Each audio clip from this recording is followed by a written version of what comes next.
Hello, I'm Lawrence Cederstrom, and today we're going to bring you the tractor parade. That's one of the things on the agenda.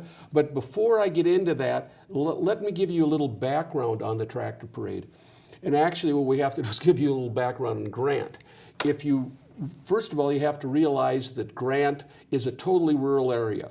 We're one of the only places in the metropolitan area that has 10-acre minimums. And that means the average of any plot has to be 10 acres. So if you have 100 acres, you can have 10 home sites. They just developed the land 160 acres across from Wildwood School. And there's an awful lot of wetland and whatnot in there. But they only get 16 building sites out of 160 acres.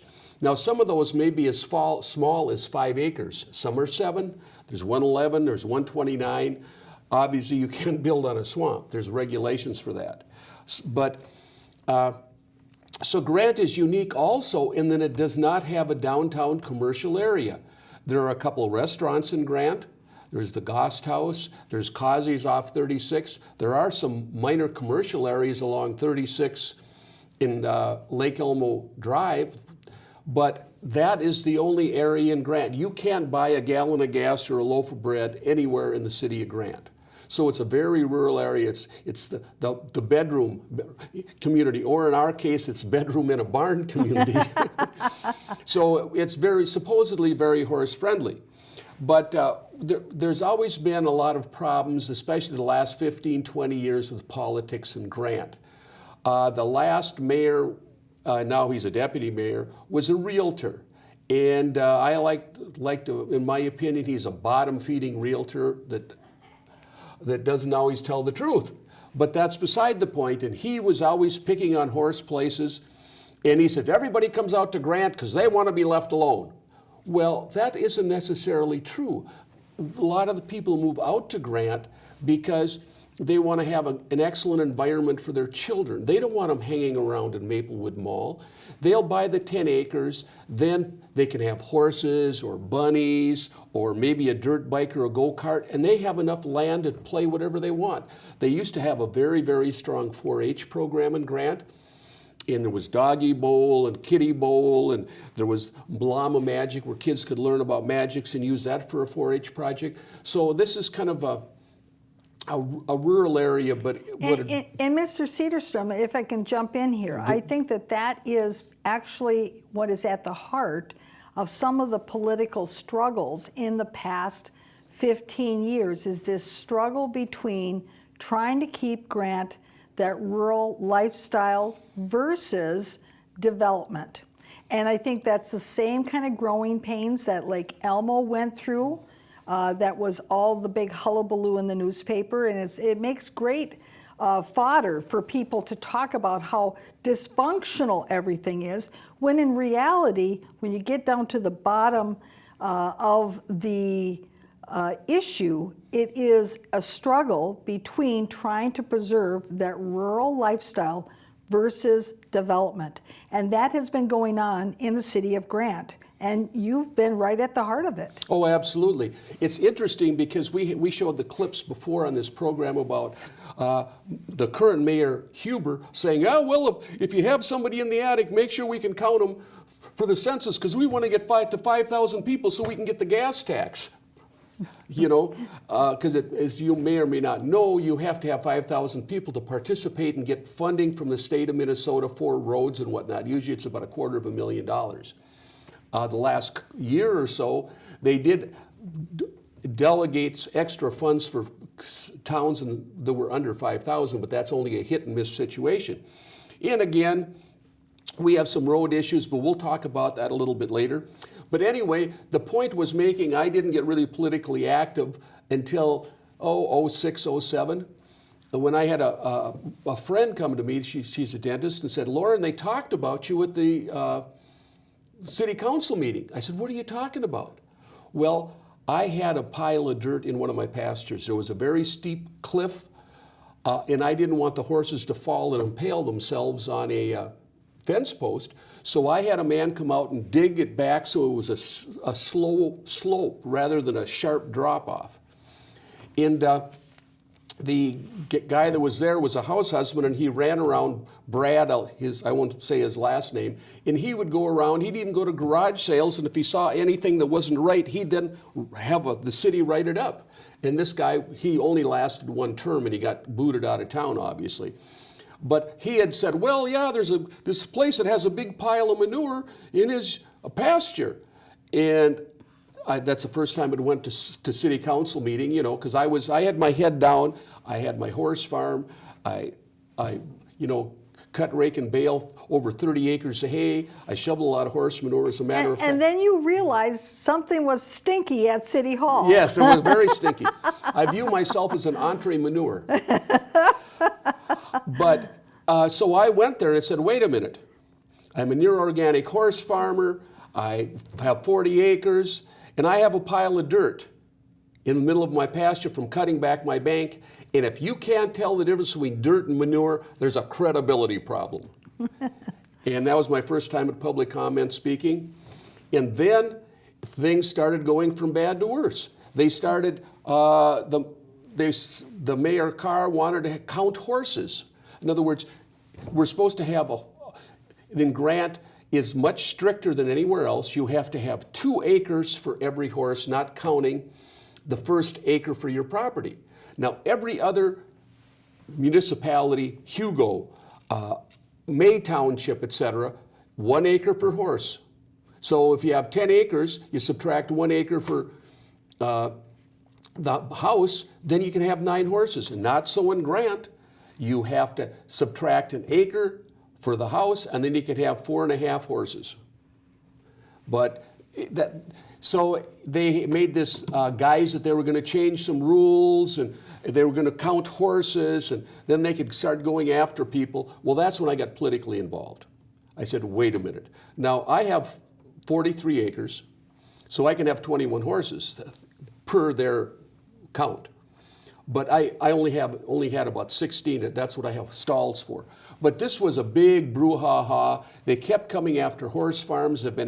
Came after 2, 3 of them. They have a pattern of this. They'll all of a sudden pick out some victim and say, hey, we're going to get you. They basically shut down Victoria Station, which was grandfathered in, has been here since the 60s. And they have 60 acres. But it's just very interesting how this has went.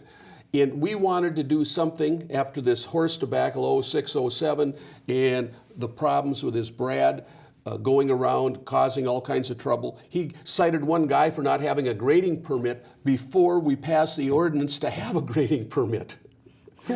So anyway, so what we wanted to do is come with something to bring the community together.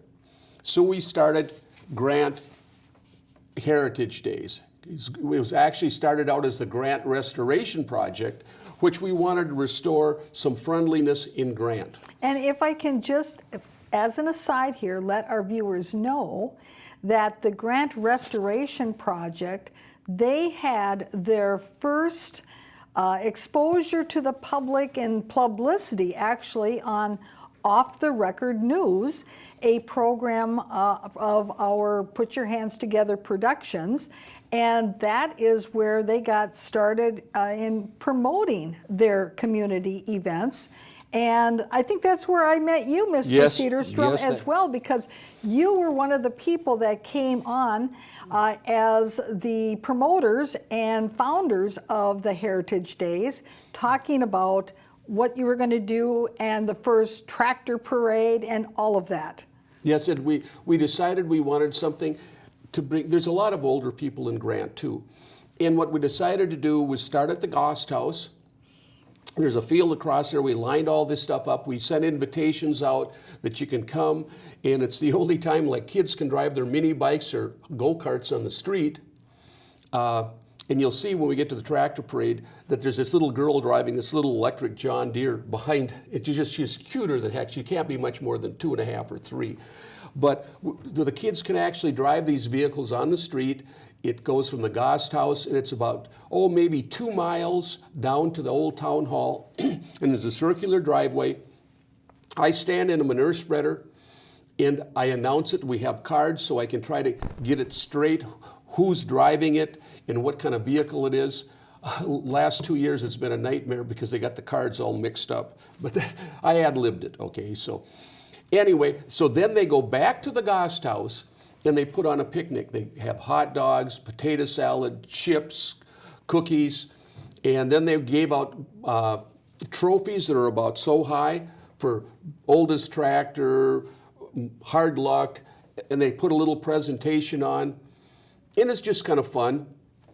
And we usually get about 600 people. And it's really interesting because of course, there's a lot of the old timers there, and I've heard several of them run into each other. So, oh, I didn't know you were still alive. I thought you had passed on. You know? And so and it's usually the first Saturday after Labor Day, so normally it isn't terribly hot. And then it's a very nice afternoon. Everyone can visit. Also, that spawned, we started doing a spring cleanup with the Grant Restoration Project, where a Saturday in April or May, usually the end of April, people would meet at the town hall, and then they would go out on different roads and pick whatever junk they found out in the streets, and it brought people together, and we served hot dogs. We were really trying to bring the community together. But again, we were fighting the old guard, the bad element, the negative power, so to speak. They wanted nothing to do with it. They fought us tooth and nail. And so that's where the tractor parade came from. And so it's to bring family together. It's fun. We have people from, gee whiz, I saw a 91-year-old lady driving her John Deere riding lawnmower in the parade. And it really gets a lot of people out and around, and it's enjoyed by young people. The kids love to climb on the tractors. We don't allow any animals, of course, because that is too dangerous. And it starts at about noon. The parade itself, they line up at 11, and they're done by 1 o'clock, 1:30, because they're only driving at like 2 or 3 miles an hour. And then they get back and they have lunch, and it's just a very nice day. It's very positive, brings a lot of people together. And they also give out scholarships. They give out $2,000-$3,000 scholarships, and the unique thing about the $1,000 scholarship is they have to give half of it to charity and half of it goes to their school, but they want people from Grant. So it's really trying to bring civic consciousness to a much higher level, and it's getting more difficult, let's put it that way. Right. Now, I will say that I have participated in that tractor parade a couple of times. I didn't drive a tractor, but certainly rode on a few hay wagons. And one aspect of the parade that I was, brought back memories of my childhood and going to parades is that we tossed out candy to the people along the route who were watching the parade. It's mostly down a dirt road, a little bit of asphalt, but the road goes through the middle of a golf course. So it really makes for a nice afternoon. It's very family friendly, which is nice these days because there's a lot of things that aren't family friendly. And like I say, it kind of goes with Grant because people move out there because they don't want the kids hanging around a Maplewood Mall. The other thing is it allows children to experience the cycle of life and give them responsibility. If they have to feed that horse or sheep or llama or dog or whatever it is, they have to learn responsibility and take care of it. And they also, unfortunately, experience when one of these die, it can be very traumatic, but it introduces them more to the real world. Mm-hmm. And a lot of people, that's what they want to do. They want a wholesome environment. And I do want to say that I think that there is a little different environment when you're out in the country, in that they start thinking about nature and observing nature more too, and having a different perspective than just, well, what's on my iPhone. Well, yes, the nature is an important part too. There's plenty of deer. I have Sandhill Cranes Landing. There's eagles. I had, 2 months ago, I had a hawk injure himself, one of the high lines, and I sent it into the Raptor Center. So there's a lot of that natural being close to nature, mm-hmm. which is very, very important. And they can see some of that You know, it isn't like in town if you see a squirrel, it's a big deal. But out there to see, you know, like deer wandering, there's wild turkeys, there's just all kinds of animals. So it does give a whole different environmental aspect. And the wide open spaces, I've had people stop out at my house and visit with me and say, geez, it's so quiet out here. Well, you don't have the rumble of cars going by. As a matter of fact, a car goes by, sometimes you hear it and you look because, of course, I'm on kind of a short street, so that don't get a lot of traffic. But that's that. So we're going to now go to the tractor parade. And this is narrated, correct? This is narrated. The sound may be a little bit bad, but we go through and explain what it is. There's a lot of things. There's tractors. There's somebody's bringing a bunch of Cub Cadets. They have a collection of 8 or 10 of them, you know, and they all driving those. There's old cars. There's floats. That's the other thing aspect of this parade is we have neighborhood floats, and they compete for trophies. And one neighborhood has won it about 3 or 4 times out of 10 years. This last September was the 10th parade of Heritage Days parade. So that was interesting. Before I started narrating the parade, I would have tractors, and sometimes I'd have 6 of my tractors in the parade and have different people driving them. And unfortunately, last year I was narrating, and someone during the middle of the night thought it would be cute to take 2 of the 3 of the lug nuts off the front of my narrow front tractor. And fortunately, I discovered it before I got into road gear, swapped out tractors. So there's an undercurrent that in Grant that can be pretty dangerous if you're politically involved like I was. Yes. You know, they do what they can to get me. So that's the way that is. But Now, okay, well. And I do want to mention to our viewers is that the tractor parade footage, I believe, is about 20 minutes long? Yep. And so you'll really enjoy the film footage of the tractor parade, but then stay tuned because then we're going to talk about the recent Grant Council meeting of October 1st, where they were discussing at a public hearing, the road policy and the improvements that they're looking to make to a number of roads, and the residents who got up and spoke not in favor of having a $15,000 assessment for street improvements. So you'll want to stay tuned for that as well. So let's turn to the film footage.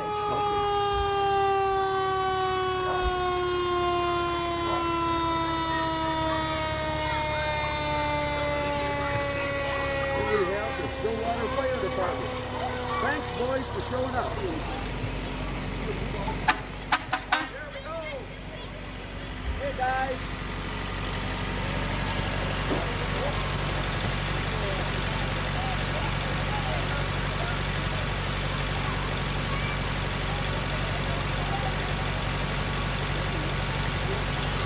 I'll pull out the road there. There we go.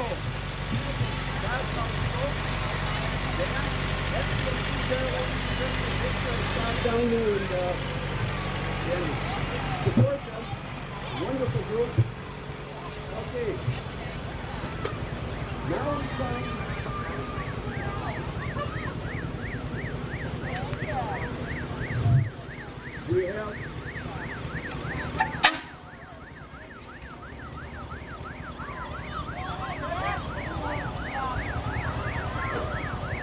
We have the Dr. Star Club. Beautiful. It looks like about a 1949 or 50 Ford. Converted into a bus. Beautiful. Good to see you. Good. Thank you. Glad to see you. Hey, how you doing? Good to see you. Okay, hi. There we go. Another Gostown float. With a purple. Okay. Here we go. With Ricky Dawson driving that big Volvo. Hey, is doing a good job, Rick? Good job, your driver you got. 1942 John Road, owned by Roy Davis. Here's the 2011 4720 John Deere. How you doing there? Not any better, I'd be you. we also have Bill Davis, all chrome, 19, I believe it's a 47 or 48 front end. Next, we have Emily Rice and Dave Whitman. New Silverado 2500. Brand new truck. This is what the new ones are going to look like, ladies and gentlemen. Hey, I hope you guys spray that bear so he doesn't bite anybody. Give him some candy. You don't want him to be too hungry. Nice truck. Hey, that's a good looking group of guys you got there. One stocks and hay bales and the whole 3 yards.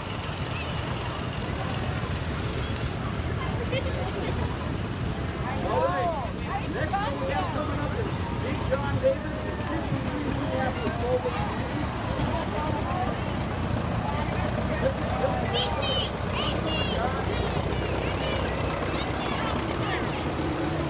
next one we have is John Otto, and he's driving a 2009 Gator. How's it going, John? Very good. How are you? All right. Okay. Here's John Seifert, driving an 86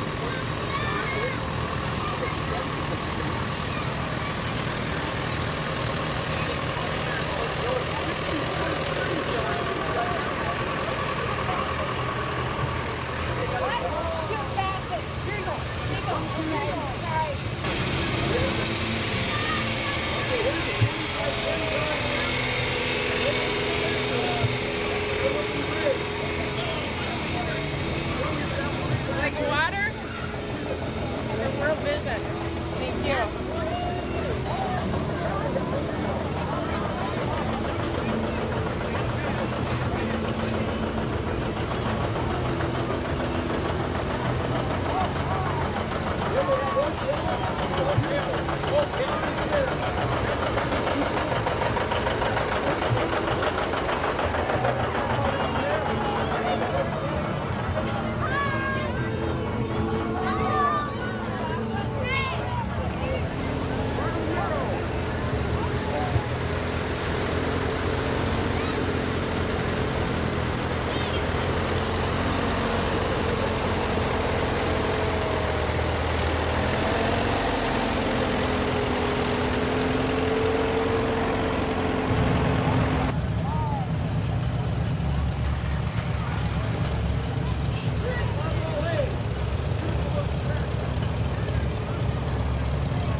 There's a Farmall Lake with a wide front. You don't see too many of those Farmall with a wide front. There we have. That's what it is. And there's Wade. Hey, I like your new hairdo. I think you need a haircut.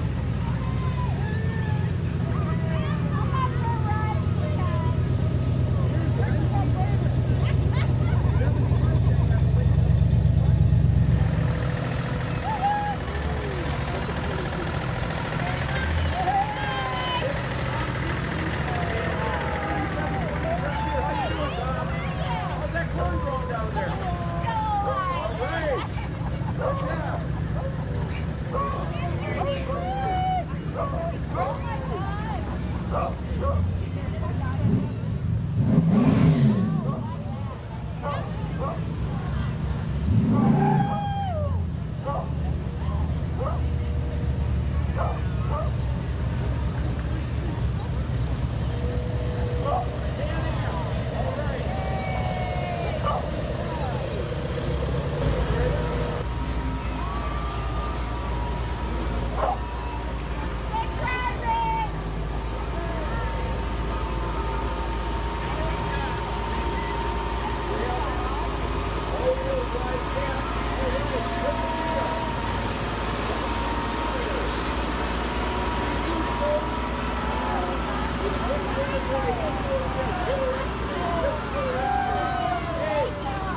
Is that a jail or a throw rack? Looks like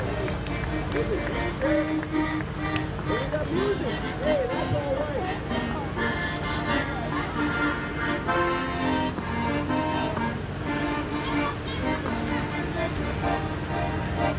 Here we go.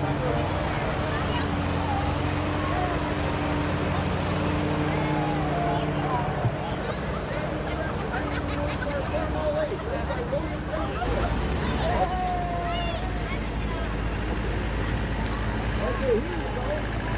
He's gonna be careful. Hey, Brandon, how you doing?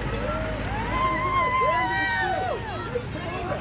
Francis School! We love it here! Every day we see lots of deer!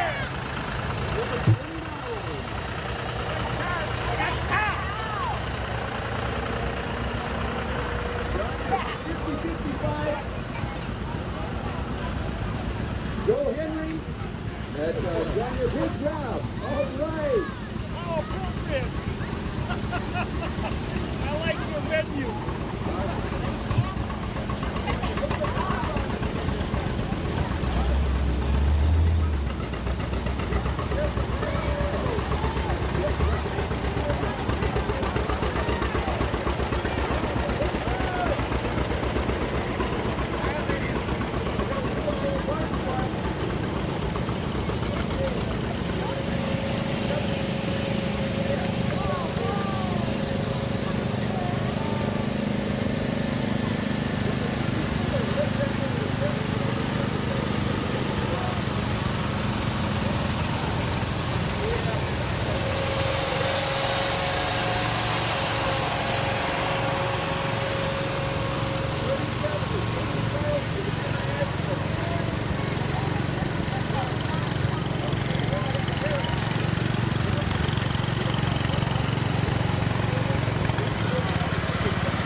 Oh, look at that big John Deere with a cute little here. John Hart. Hi, John. How you doing?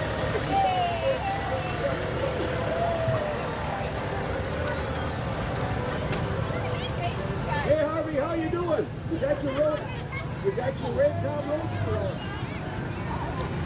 Got this in Branson. How you doing, Harv? And this is one here. Number 85. 85. Anyway, now we have Jeff Steven with a 69 Ford Mustang. He spent 2.5 years restoring it. Hey, Jeff, it's it was an Arizona car with no rust. Yeah. It was in a bank. I know I was going the other way. Ben, I'm sorry, it's Ben Woodward riding an RT-10. There we go. Good job. Okay, Ray.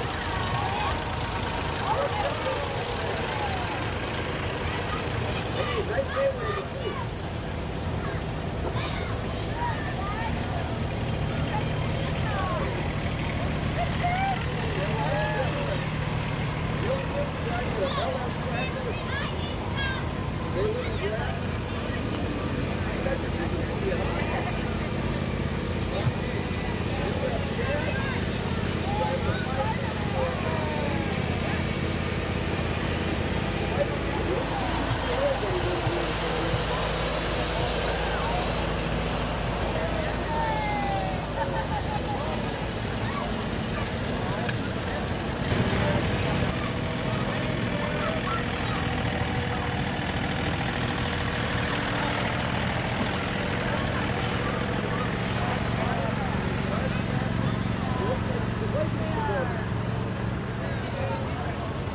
Okay, here's Woodchuck.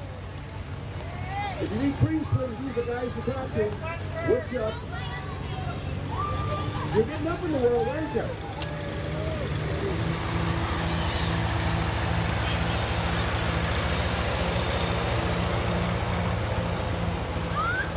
JP House Construction.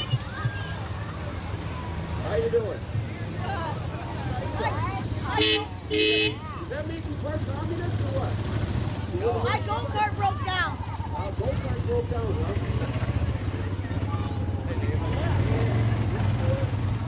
Number 59. Okay, let's watch it. Okay, now do we shift? Okay, here we are back. And now we're going to be talking about roads. And let me give you a little background. Those of you who saw my March show, they changed the road policy 9 or 10 different ways, and they did it in 1 minute and 11 seconds. Brad Reefstock, who's the current engineer, read them so rapidly, it was very hard to understand, and that's why I did a whole show on that. But they made a number of changes. Significant ones is that the city could do blacktop, in a joint organization. They also said they could bundle projects, which was not done before. They also said the city council had the final say. It used to be 75% of the people would have to vote for a road project like repavement before it would go forward. Now they swapped it back, and it's a moving target. And if you look carefully, it doesn't matter how much approval. If the mayor and council decide they want to do something, they can do it.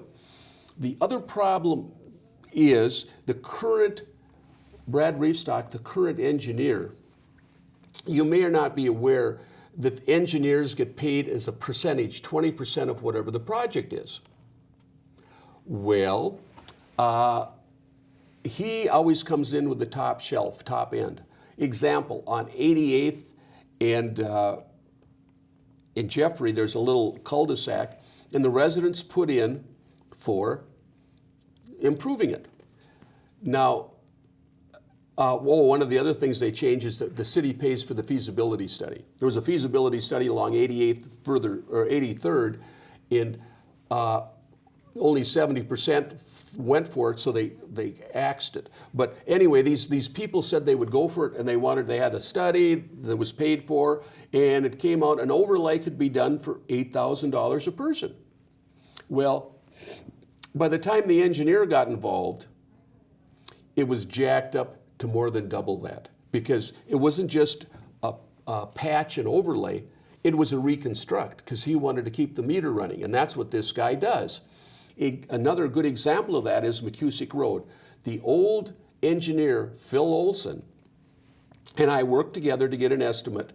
Now, McCusick Road is the one that goes down off 96 at an angle to Manning. It goes kind of by the Glass House, and it has about 5 inches of asphalt on it. And it's breaking up, and it's bumpy. And I worked with Phil to come up with a project that they would patch all the holes and put a 2-inch overlay, and we could do it for $200,000. And it's about a 2-mile stretch of road, a little better. Not a mill, but just an overlay. Well, Phil Olson left, and Brad Reefstock was the new engineer. He took over, and when he went to explain to the 8 residents that lived on McCusick, oh yeah, it's a total rebuild and this will cost $450,000. He totally ignored the other engineers' research and what we've done and the approach we were taking. And so obviously they said 8 into $450,000, it isn't going to work, So that didn't get done. And that's one of the problems we have in Grant. The current engineer jacks everything up. I talked to one of the contractors, and he worked with Northwestern Asphalt, and they said they can mill an overlay for $50,000 a mile. Reefstock, reportedly, I have this secondhand, so said, there's no way, it's got to be 150. So this guy is going out for the most expensive methods and bids he can find. And the city council that's currently in place doesn't question any of that. Questions none of it. Basically, it's on autopilot. When Larry Lanou and I were there, we questioned things. We kept them on their toes. Oh yeah, whatever you say, go ahead and do that. I mean, that's kind of like a Mexican taxi driver on speed with the meter runner.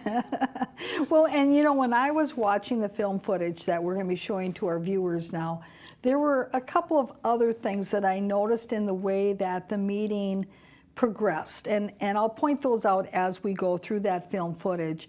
But they were things that are concerning to me. Certainly, as having been a former mayor, there are things that are concerning to me in the way that the project is presented and the way that residents at many points are talked down to, because I don't believe that that's the way a business should be conducted at any city hall, whether or not if it's the city of Grant, the city of Maplewood, or anywhere else. What's interesting too is through the August meeting, Raj, who's one of the people that took Larry and my places, missed 4 out of 8 meetings. But they're a bunch of yes men. They whatever the mayor comes up with is what they go with. They question nothing.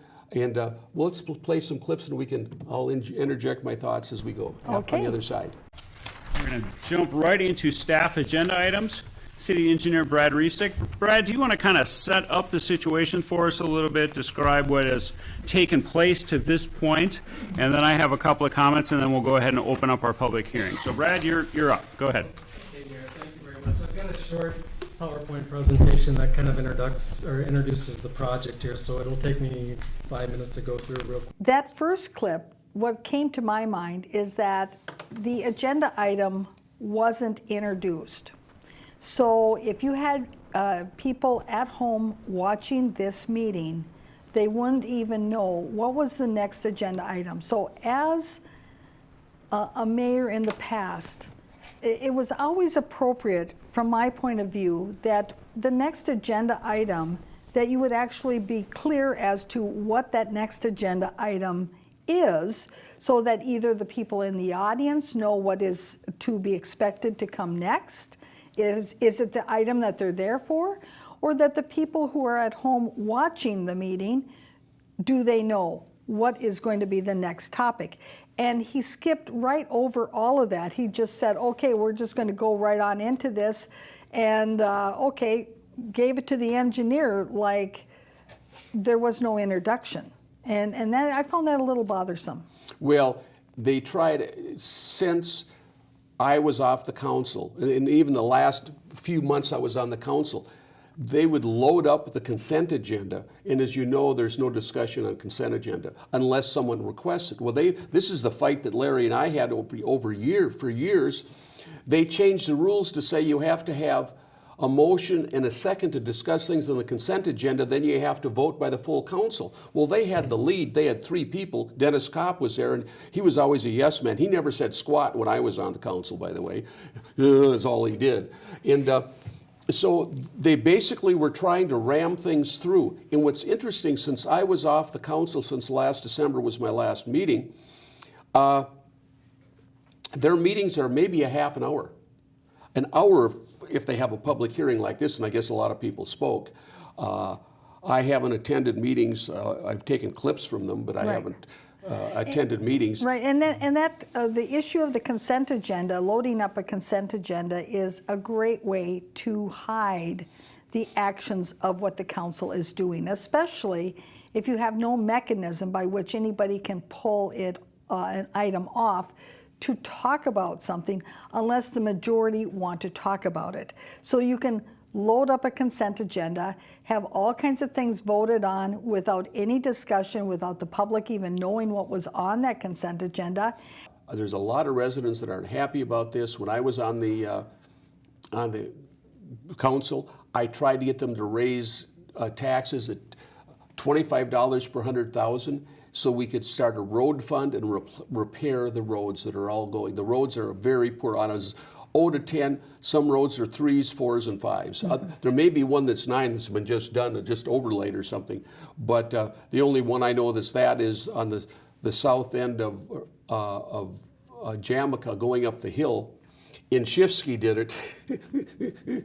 And he did it pretty reasonably, and he added a bunch past his own driveway, so the city didn't pay for it. But he has that company in North St. Paul, and very good company, and they do a lot of bituminous work.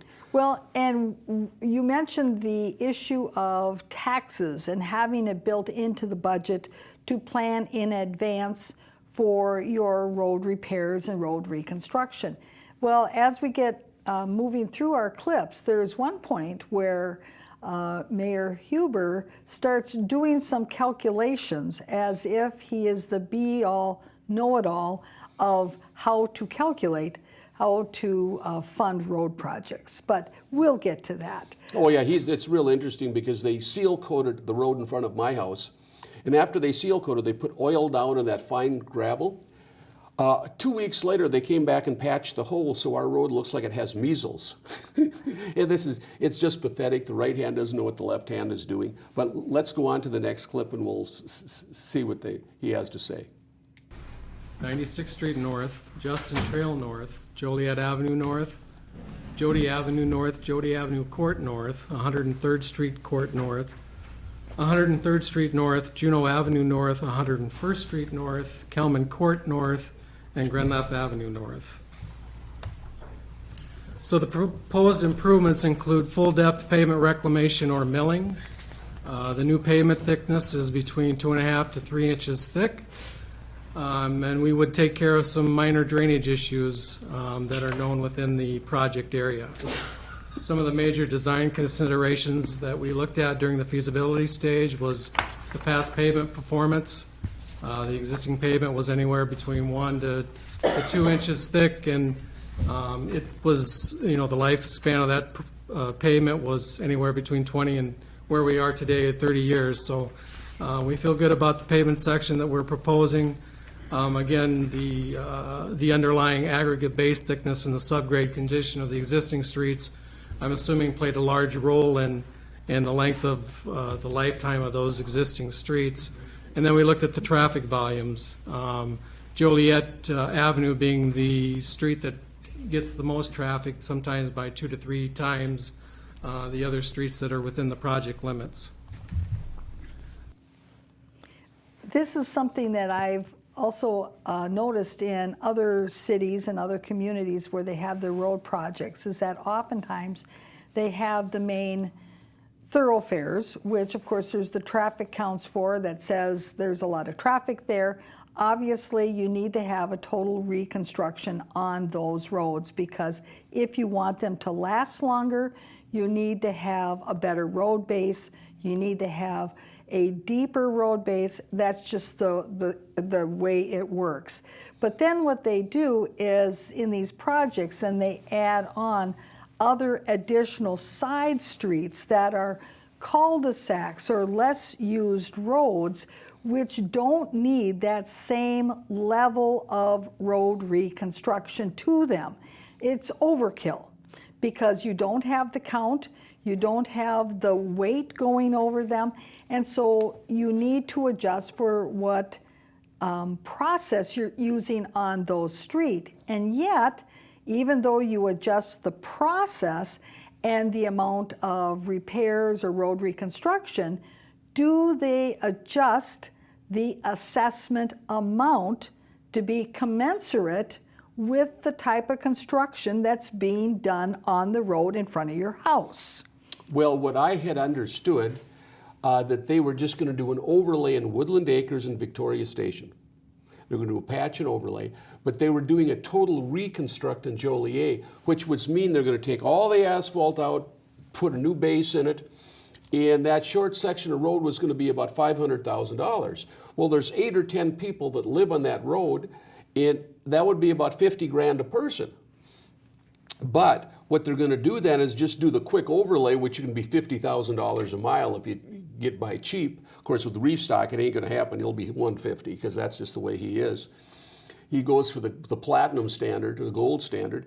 And what they did, that's why they changed the road policy, so they can bundle this together. So you're getting a $50,000 a mile fix.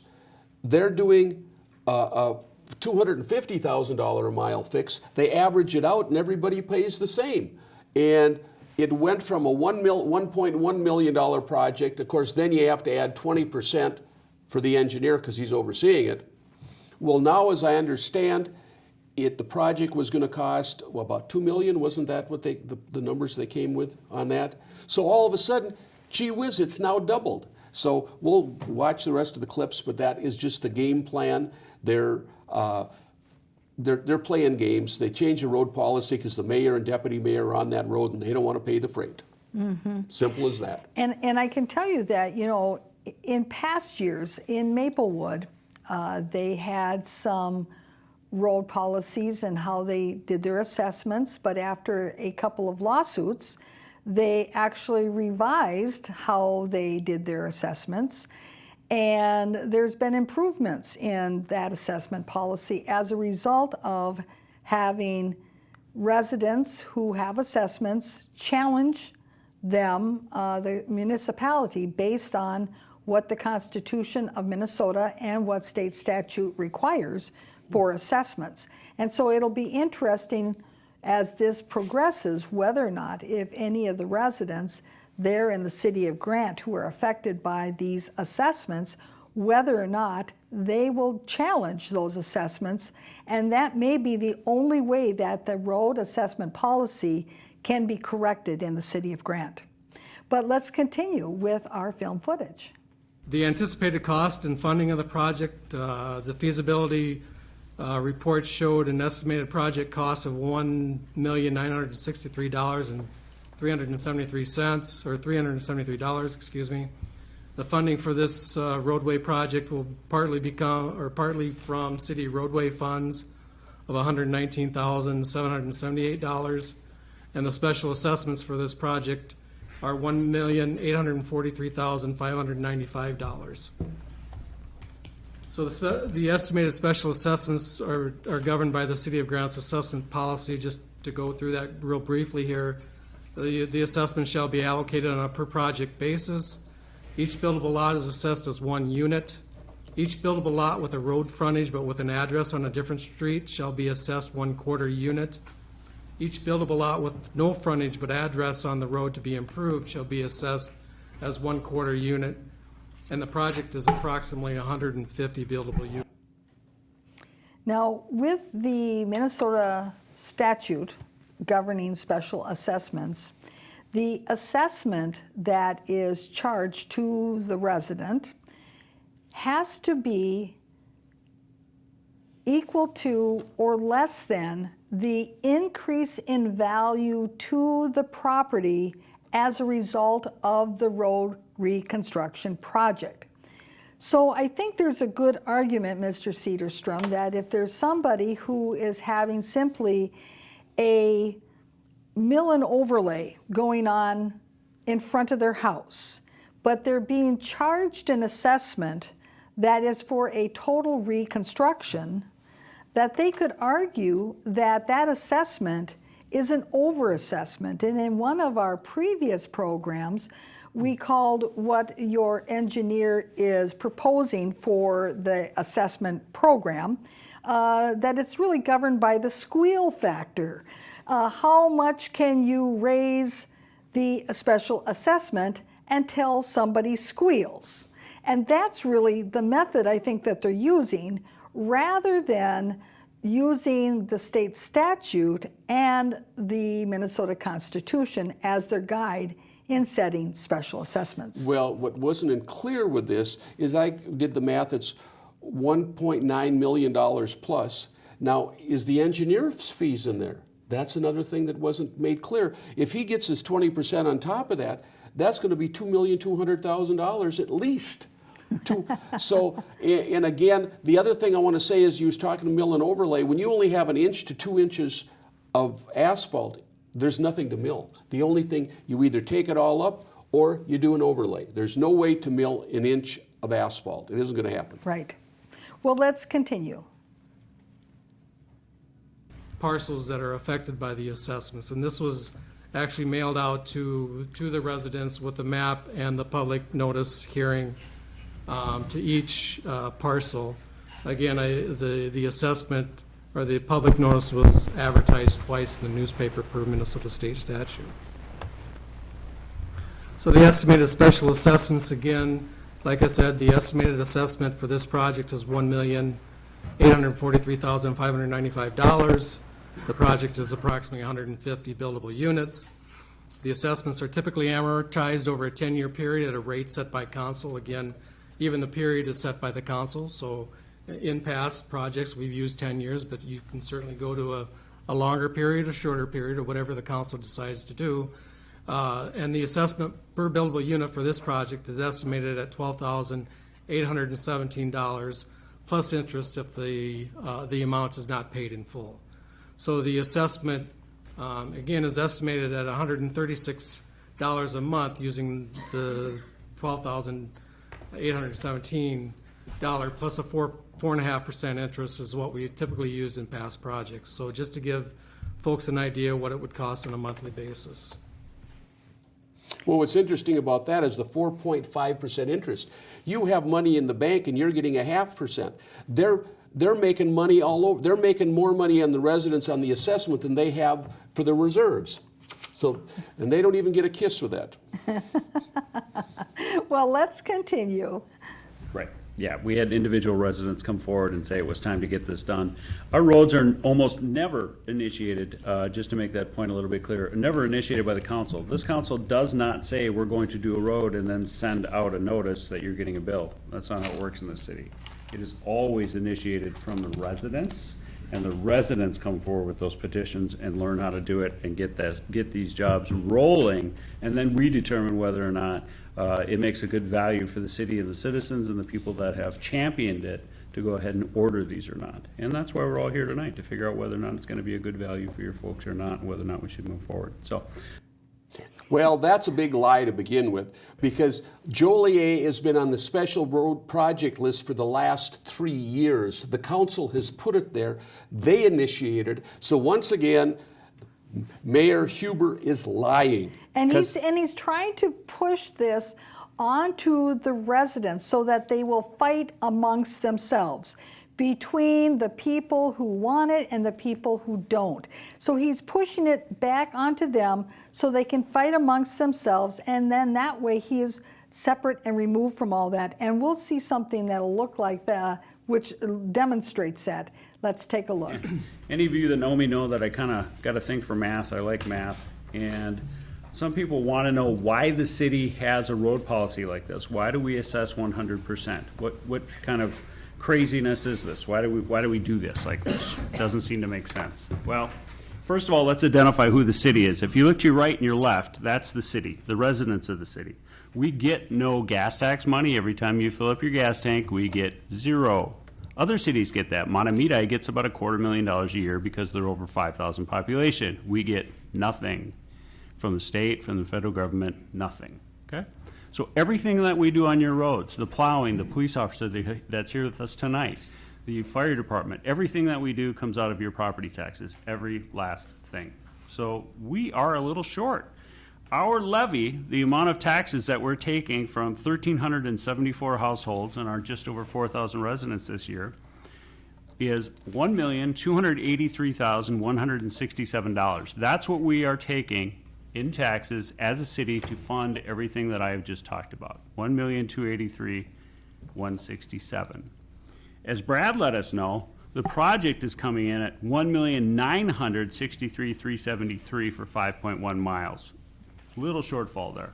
Okay, we got a little bit of money that we couldn't do, even if we took our entire budget, had no police, no fire, no plowing, no gravel, no nothing, we'd still be about $700,000 short. The interesting thing is, the roads, the grading is all paid for. So if you live on a gravel road, you get lifts, you get grading.